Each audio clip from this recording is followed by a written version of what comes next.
தமிழக சட்டப்பேரவை தேர்தலில் வெற்றி பெற்று அதிமுக மீண்டும் ஆட்சி அமைக்கும் என நிதியமைச்சர் ஓ பன்னீர்செல்வம் நம்பிக்கை தெரிவித்துள்ளார்.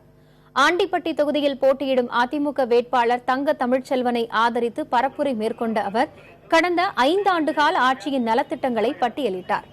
முதலமைச்சர் ஜெயலலிதா கல்வித்துறைக்கு அதிக முக்கியத்துவம் அளித்ததால் பள்ளி மற்றும் கல்லூரிகளில் மாணவர்களின் சேர்க்கை அதிகரித்திருப்பதாக தெரிவித்தார். தேர்தல் அறிக்கையில் இடம்பெற்றுள்ள அனைத்து வாக்குறுதிகளும் நிறைவேற்றப்படும் என்று ஓ பன்னீர்செல்வம் உறுதியளித்தார்.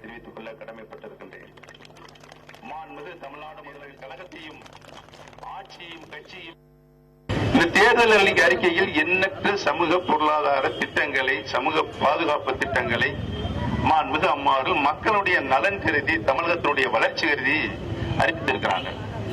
இதை போலதான் மாண்புமிகு அம்மா 2017 சட்டமன்ற தேர்தலை நாம் அப்பொழுது எதிர்நோக்கி இருந்த பொழுது தேர்தல் அறிக்கையை வெளியிட்டு அதில் எண்ணற்ற சமூக பாதுகாப்பு திட்டங்களை மக்களுடைய நலன் கருதி, நாட்டுடைய நலன் கருதி அறிவித்தார்கள்.